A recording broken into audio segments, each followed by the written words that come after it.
Good morning. It's good to be here this morning. I'm going to finish up chapter 5 this morning, the day before we go into Thanksgiving, and we'll get back to it after Thanksgiving. You have this has been a really, really good study. I've enjoyed it, and I've read it before, but this has given me a little. I've actually read parts of it a number of times, but it's given me a little more time actually to take a look at the book and to really kind of dig into it. I'm hoping you're enjoying it as well. Just up front, if you would do me a favor and push subscribe and also give me a like and maybe some comments or whatever. I would really appreciate it. You guys, it's been good doing this, and you guys, I hope, were being blessed and understanding this book of Isaiah a little bit better. So let's get started. This is Isaiah part 8, and it covers Isaiah chapter 5, verses 8 through 30. It kind of finishes up the chapter, if you will, and it's actually it starts off by a woe to the wicked. What and he's been talking about this whole thing all along because of Israel's condition and Judah's condition and so forth, and Jerusalem's condition, and he's calling them back to uh, to God, to actually to repent and to turn things back around. So let's go ahead and get started. Isaiah chapter 5, starting at verse 8. It says, "Woe to those who add house to house and join field to field until there is no more room, and you alone are left in the land." I heard the Lord of hosts say, "Indeed, many houses will become desolate, grand and lovely ones without inhabitants. For a 10-acre vineyard will yield only 6 gallons, and 10 bushels of seed will yield only 1 bushel. Woe to those who rise early in the morning and in pursuit of beer, and who linger into the evening, inflamed by wine. At their feast, they have lyre, harp, and tambourine, flute, and wine, and they do not perceive the Lord's actions, and they do not see the work of his hands. Therefore, my people will go into exile because they lack knowledge. Her dignitaries are starving, and her masses are parched with thirst. Therefore, Sheol enlarges its throat and opens wide its enormous jaws, and down go Zion's dignitaries, her masses, her crowds, and those who carouse in her. Humanity is brought low. Man is humbled and haughty. Eyes are humbled. But the Lord of hosts is exalted by his justice, and the holy God is distinguished by his righteousness. Lambs will graze. Did you get that? Lambs will graze as it is in their own pastures, and strangers will eat among the ruins of the rich. And excuse me, I lost my place. Isaiah chapter 5, verse 18. Woe to those who drag wickedness with cords of deceit and pull sin along with cart ropes. To those who say, let them go, let them hurry up and do his work quickly, so that we can see it. Let the plan of the Holy One of Israel take place, so that we can know it. Woe to those who call evil good, and good evil, who substitute darkness for light and light for darkness, who substitute bitter for sweet and sweet for bitter. Woe to those who are wise in their own opinion and clever in their own sight.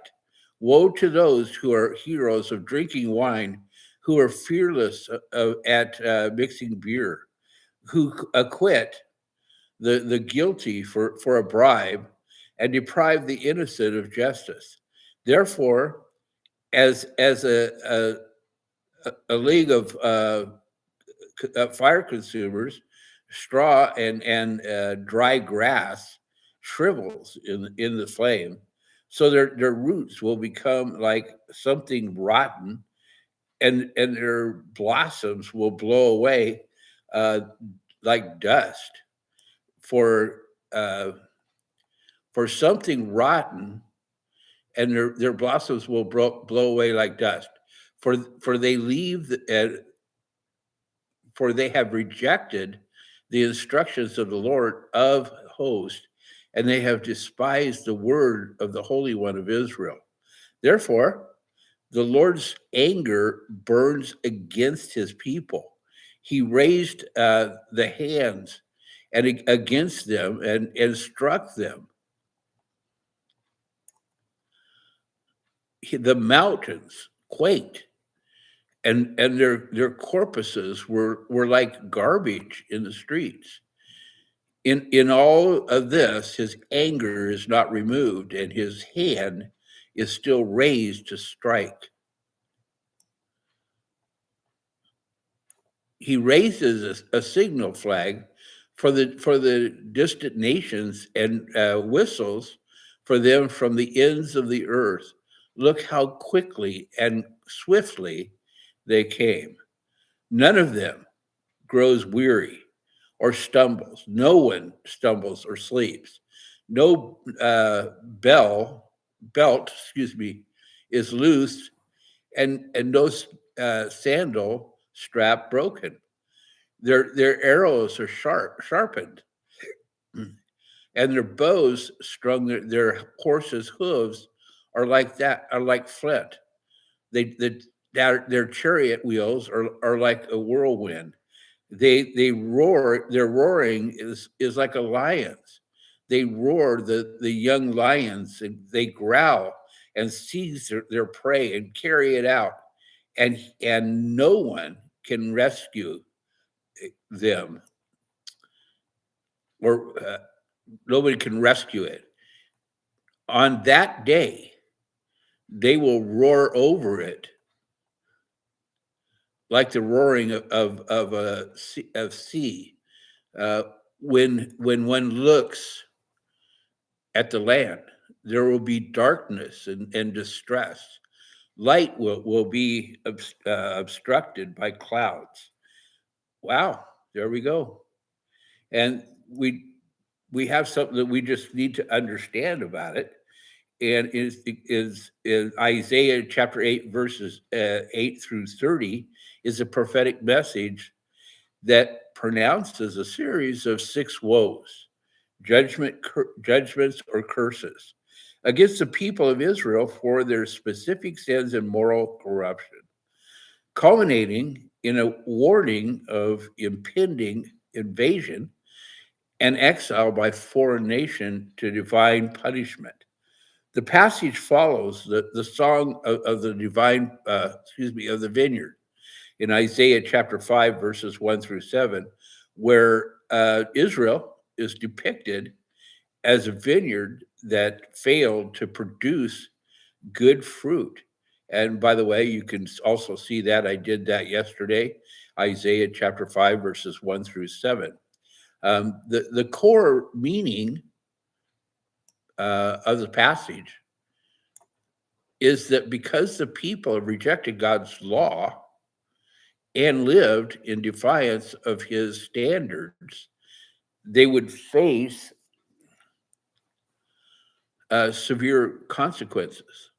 The woes addressed various manifestations of sin and injustice, greed and materialism, verses chapter 5, verses 8 through 10, a curse is pronounced on those who accumulate vast amounts of land and houses, leaving no room for others, in violation of God's laws regarding land inheritance.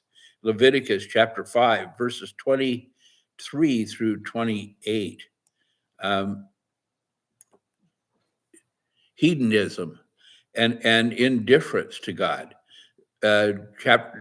Isaiah chapter 5, verses 11 through and 12 and 17. Woe to those who pursue a life of constant partying and drinking and entertainment, but ignore God's work and actions in the world around them, embracing and mocking sin.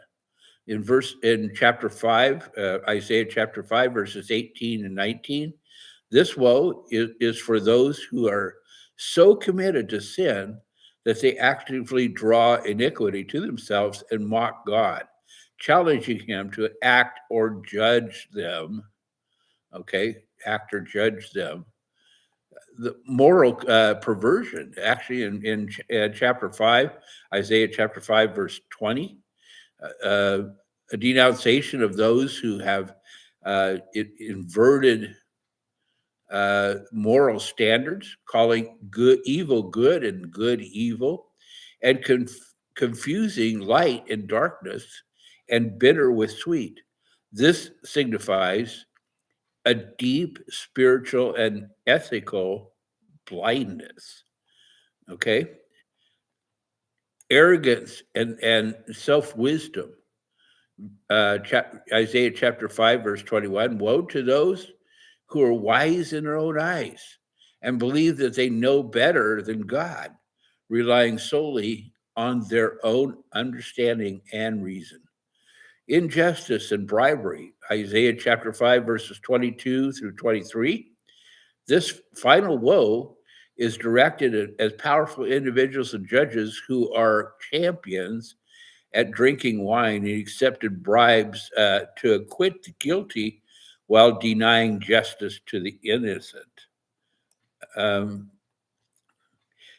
quite frankly, you can see some of this going on even today. And that's exactly what's going on. The result of these widespread sins is God's judgment. Isaiah prophesies that the people will go into exile, experiencing hunger, thirst, and humiliation as the land is laid waste. God whistles for a powerful, well-equipped foreign nation, likely Assyria or Babylon, to come swiftly and decisively to punish Israel, roaring like a lion over its prey. Ultimately, though, this process of judgment, the Lord will demonstrate his holiness and reestablish justice, humbling the proud and exalting himself as the righteous judge. The land will experience only darkness and distress until God's purpose is fulfilled. The message is a stern warning that has a price, and that rejecting God's law brings inevitable discipline. And you know what? That's quite a message, actually. And it's quite, if you think about it and you look around, we're headed right down that path now. They did then, and you know what? We're back on that path, especially in America here. And it's a warning. I mean, we have to be watchful about what's going on. We think that we're going to get away with all of this stuff, when in reality, we're not. You know, read the book of Revelation as well. Maybe we'll go through that sometime. But the truth is we're not getting away with anything. And it's going to come to an end, and there's going to be discipline that's given out. Because even the court system, they're finding all these things that are happening that aren't just. They're not God's ways. They're not, and the ones that are trying to do the job, that are justified in doing the job are being overlooked and they're not getting justice. But anyway, we have a way to look. We can look up to him. We know this, and here's the word, and it shows us exactly what he wants and tells us what he wants. So I hope you have a blessed day, and especially tomorrow as well, when Thanksgiving. You have a great, great day.